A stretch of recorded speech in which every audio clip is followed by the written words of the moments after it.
Sorry we didn't have a taller mic, Alvin. This is for 5'10", 160 guys.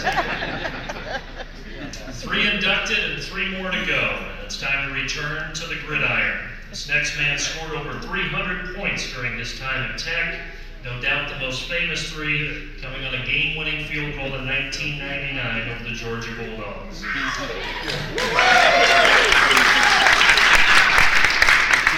The 168th member of the Georgia Tech Football Hall of Fame is Luke Monge.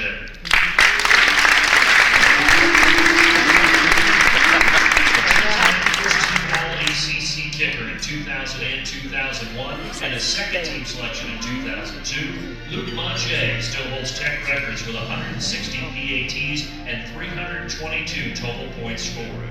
Monge holds several other school records, including a career PAT percentage of 1,000. He never missed one. Monge earned 4 letters as a kicker and was part of Yellow Jacket teams that played in 4 consecutive bowl games, 3 under Coach George O'Leary and 1 under Chan Gale. His 160 career PATs are 22 more than any player in Tech history, and he made 54 of 77 career field goals for better than 70%, ranking 3rd all-time in Tech for percentage and field goals made. An academic All-ACC selection in 2002, Monge currently lives in Athens, Georgia, and is working on his doctoral degree in history from the University of Georgia.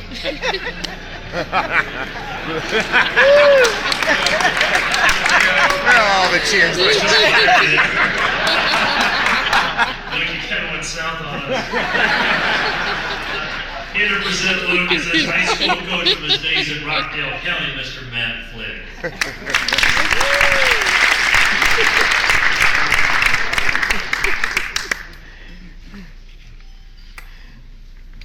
Well, I can promise you right now, Luke does not like the University of Georgia. I promise you that. And I'll tell you about that during the recruiting process. It's a great honor to be here. My father coached here twice with Bill Curry and Bobby Dodd. And my mother is my guest. Most people bring their dates, but I bring my mother. And she was a coach's wife here at Georgia Tech and Alabama and Texas Tech and South Carolina and West Virginia. A couple more as we bounce around. But Georgia Tech was our favorite spot. Georgia Tech was home for us. And I've been coaching 31 years, the last 20 years as head coach and athletic director.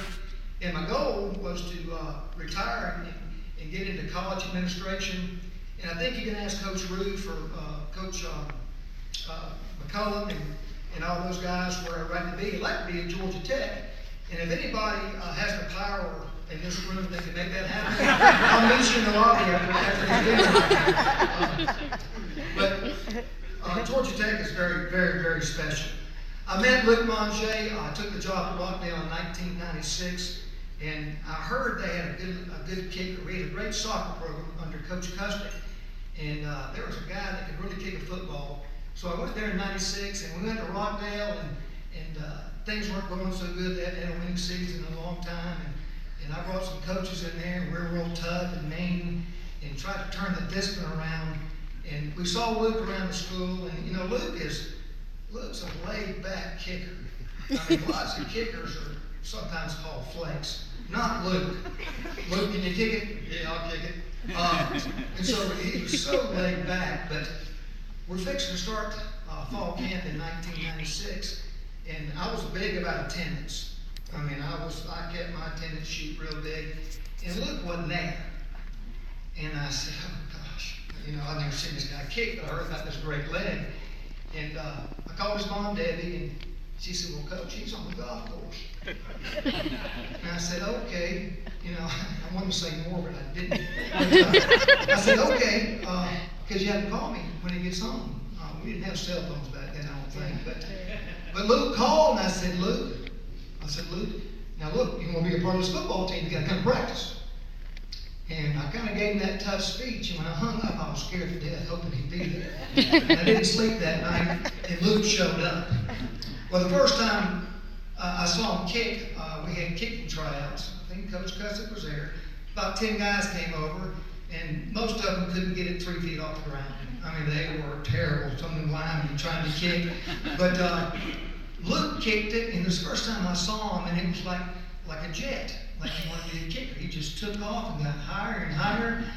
And I said, wow, this guy is something else. Well, that first game we played was against Heritage, and I came from Heritage. I was the defensive coordinator, and Heritage had beat Rockdale 7 straight years. And it was a smack-talking game, and we were big underdogs. And Luke came in and kicked that field goal right for the half, and we were up 3-0. But the score ended up 3-0 in a big defensive battle. So not only Luke, he didn't start his name then, he started the Rockdale football program then. That was the biggest win we had. It was the first game, and Luke's legs did it. And like I said, you know, some kickers are called flakes, but not Luke, and I'll give you some examples. During his sophomore year, Luke, he went 13 for 16 and kicked 68% of his kickoffs out of the end zone. And every time a field goal was going to get tried or anything, Luke he was on the field before I called field goal. And he was automatic on the field goals. And his junior year got here, and he had kicked a 53-yard field goal against a team. And we were playing Avondale. It was a Thursday night before Thanksgiving. And we had the ball, we were up 17-0. And we had the ball about on the 35-yard line. And my quarterback got sacked. And he got sacked way back. And everybody in the crowd, they took their shirts off and they painted L-U-K-E. I mean, we had those people. It wasn't go Rock, it was go Luke. And Luke came on that field, and it was a 59-yard try. And once again, I saw the sack, my head was buried, and before I looked up, the field goal team was out there. And Luke made the call. And I said, Luke, can you make it? And he goes, yeah, coach. Let me tell you, that ball would have gone 70 yards that night. He drilled that 59-yarder, and he kicked a 55, a 53, and a 59 that year. And his junior year, he was 12 for 16. But the biggest part of Luke was his kickoffs back in high school. His junior year, he kicked 90% of his kickoffs out of the end zone. And, you know, back then, we didn't have the big spread offenses. We didn't have the no-huddle stuff. People just had to grind it out. And we were a defensive team. And for a team to go 80 yards on us without messing up or doing anything, that was tough. But Luke was our best defensive player because of his kickoffs. We came to our senior year, and unfortunately, that was our bad year. It was our one bad year we had there, and we won 3 ball games. Luke came in and kicked the game winner with the buzzer. You know, we won a game 13-12. I think he also punted for us. I think one game he had 6 punts or averaged 50 yards. Had 6 kickoffs out of the end zone and kicked 4 field goals. And Luke was a highlight of his senior year in 1999. But the colleges started really looking at Luke, and you know, college coaches sometimes they just don't want to give scholarship to kickers. You know, they want to get walk-ons as kickers. But Luke had several offers. In Conyers, Georgia, we got a lot of Bulldogs up there. That was the only thing I didn't like living there. It was all those Bulldog fans. Well, a lot of pressure on Luke to go to Georgia. And I remember a Georgia assistant coach coming to watch us warm up before a game, and Luke was nailing it. He said, Coach, I got to be at 5 different schools, but I'm going to watch Luke kick off. So I think we lost the toss, and I said, you know, please don't receive. And they deferred, so we got to kick off. And I'm going to tell you what, the school building's about 25 yards outside the fence, about 20 yards outside the end zone. And that kickoff, Luke hit the school on one bounce. That thing would have gone 2 football fields. So that Georgia coach, I said, yeah, did you see that guy? Did you see that? Well, I never heard from that Georgia coach again.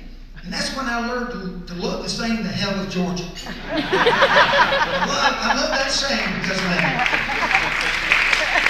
So I'll tell you, I talked to Ted Roof, and Tech knew about him, and he was down at Tech the next day, and I remember Debbie calling me and saying, Coach, they offered him this Coach O'Leary, and he makes me nervous. I said, he makes a lot of people nervous. And he's going to put a lot of pressure on me.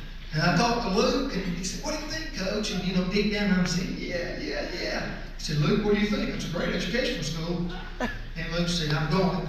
So that set a big celebration. And by God, his freshman year, you heard about it already, it was a 51-48 victory for Georgia Tech, and Luke kicked the field goal to win the game.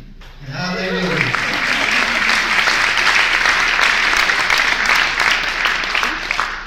You can't talk about Luke Monge unless you talk about his family.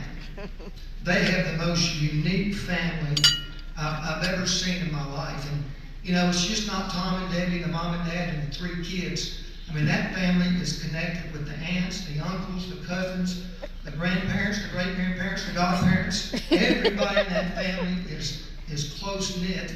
And if you mess with one, you're going to mess with all of them. And that made Luke special. It was the way of the Monges and their family. It was so, so special.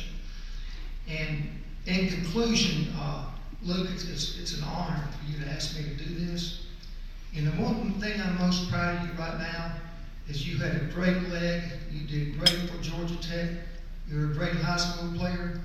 You're in the Hall of Fame at Georgia Tech. But the best thing about you is you're a great father. And you're a great husband. And that's the Monge way and the Georgia Tech way. Luke Monge.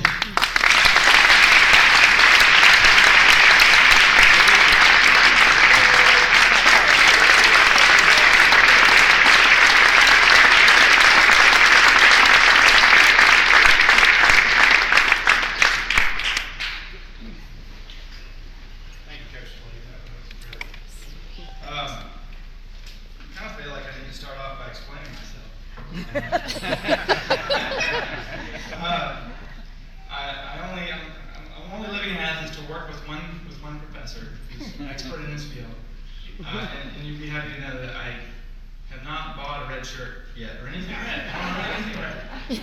Actually, I had a soccer team. I joined a soccer team and had a red uniform, and I had to go out and buy a red T-shirt. So, but I can't tell you what an honor it is to be standing here today. And like Michael, it hit me kind of watching all these people, all these great athletes, these great legends kind of walking through that door, and you're like, wow, I guess I'm part of that now. So grateful to the selection committee for believing me fit to stand next to them for this permanent spot in this great program. I'd also like to thank everyone for coming today. All you showed up in this great family to be a part of. I got a lot of supporters who showed up here today, and I'm always grateful for that. Since my time at Tech, I've closed and opened several chapters in my life. I was a journalist first, a high school teacher, a coach, then a parent of 1, 2, and 3, and a husband. My son's Henry's here today. Football player at Tech kind of seems like a lifetime ago, to be honest. But my experience on the flats has really shaped every chapter of my life. The education I received here has opened doors for me.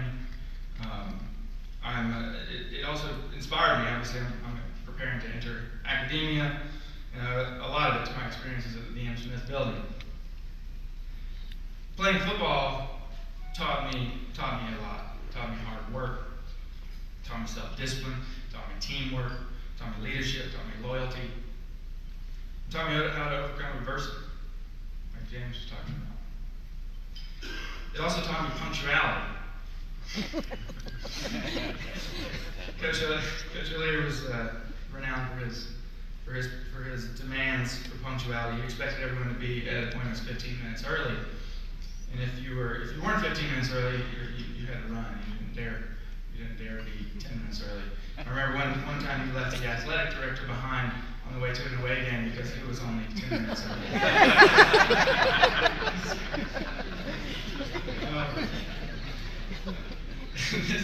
This honor has really given me a chance to kind of reflect back on my time at Tech.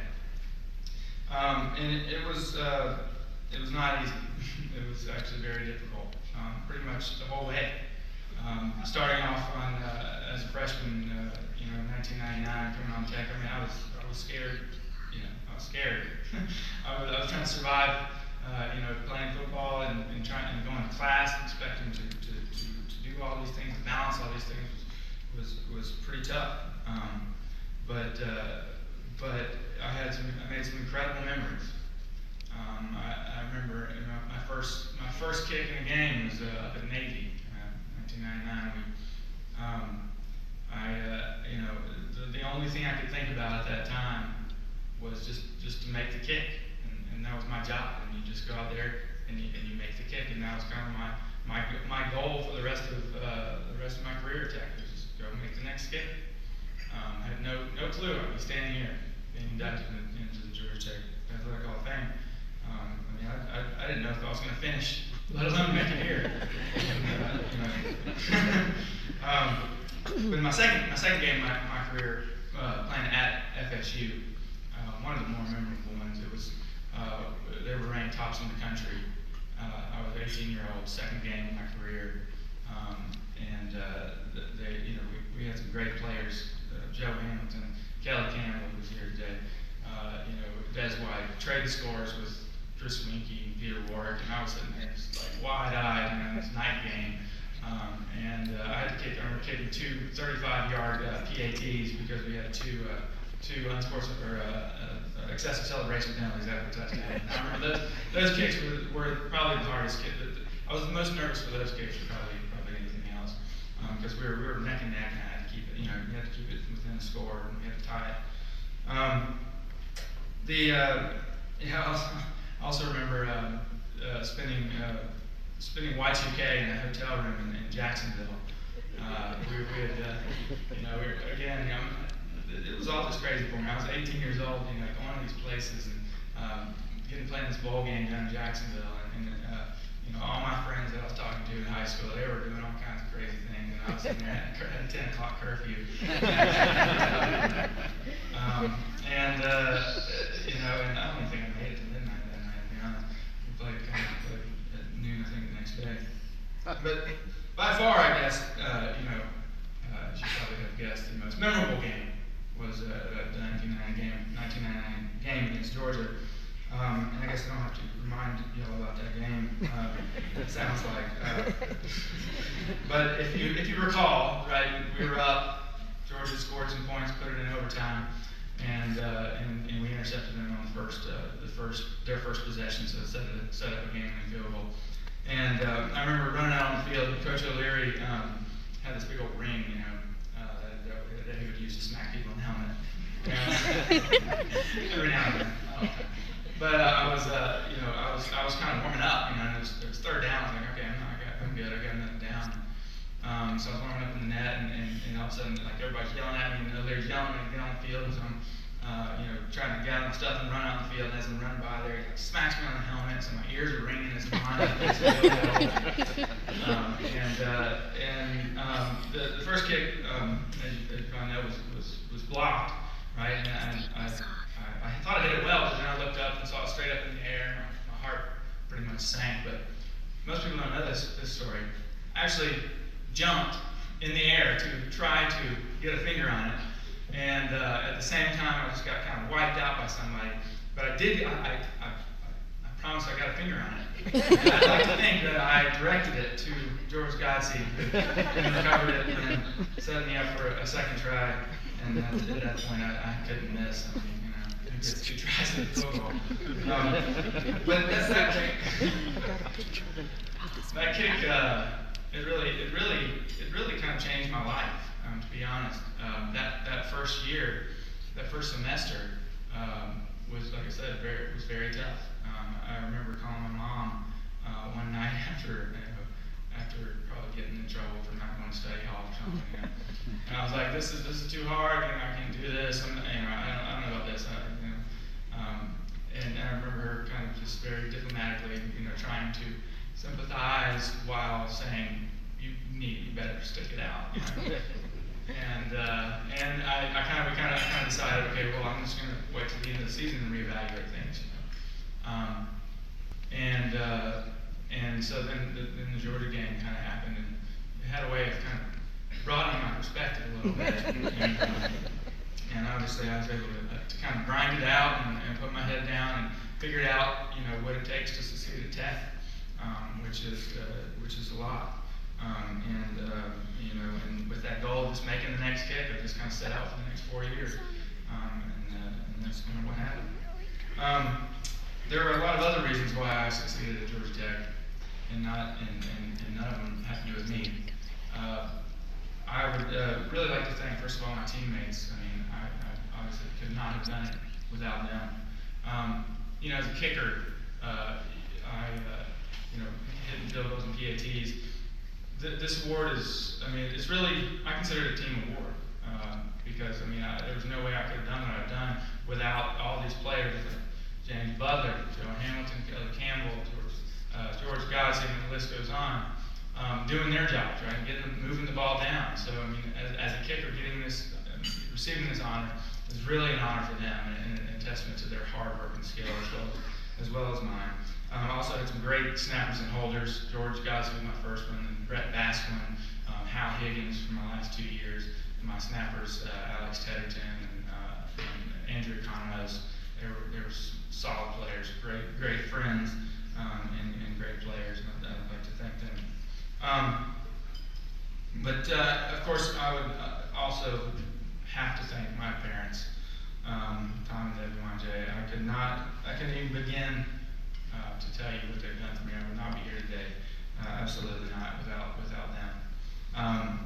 Starting at age 5, they carted me to and from soccer practices twice a week, right? Games on the weekends, tournaments every other weekend or something, all the way across the South.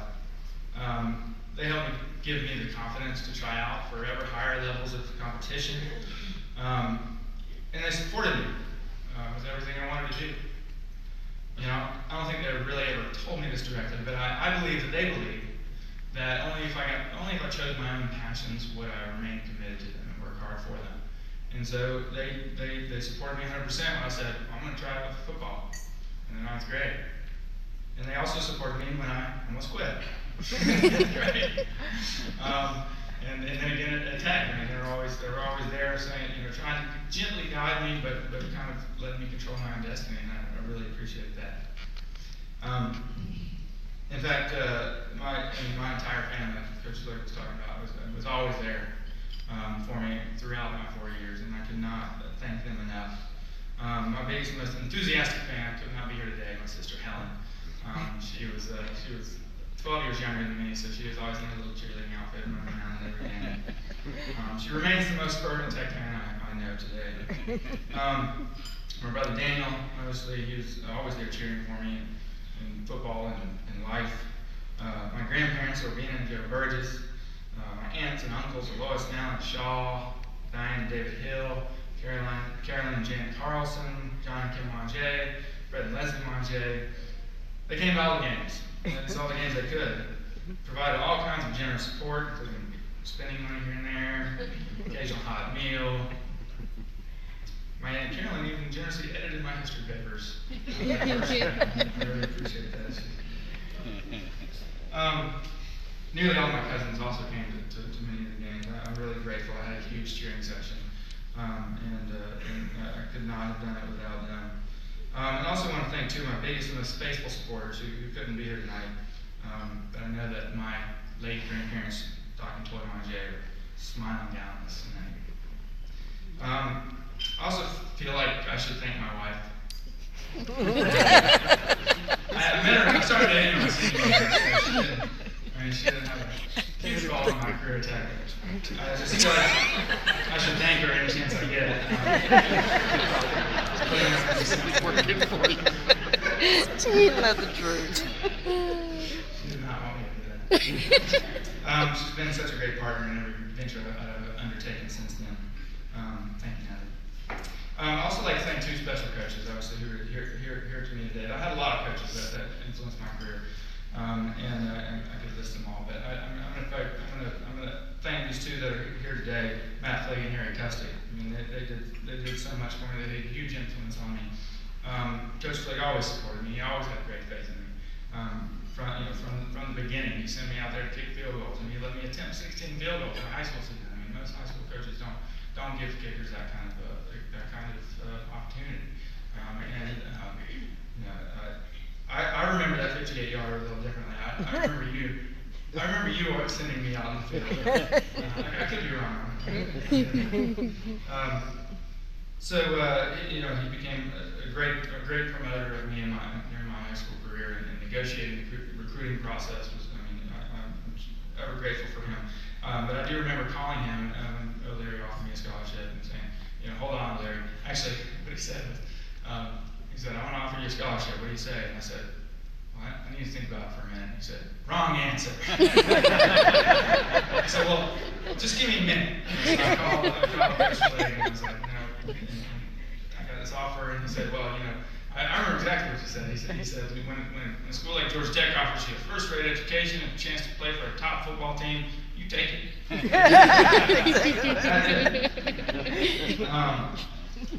I also owe a lot to Harry Testing. He was my head varsity soccer coach, my 9th grade football coach, who also gave me my first chance at a game-winning field goal in 9th grade, by the way. And my varsity kicking coach. He actually worked with the kickers, every day in practice. And what high school kicker has that kind of support and direction? And I might not have appreciated it at the time, but his disciplined practices and focus really improved my skills and really developed me as a player. I appreciate that, Coach Kesting. And finally, I just would like to thank kind of everyone who I didn't mention that played a role in my success here. I want to say, give the impression that these are the only people. I had a lot of support. But I want to thank everyone for being here. Thanks to the Institute, giving me a great opportunity. Go Jackets, and to hell with Georgia.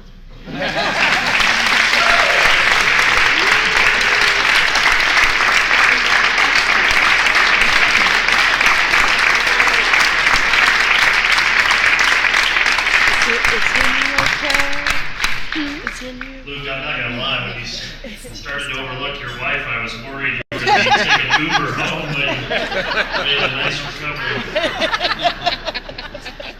The Volleyball Hall of Fame at Georgia Tech is certainly an exclusive club. Last year, Sort of a nice England became recovery. Yeah, it just was. the 5th to join, and tonight we grow the number.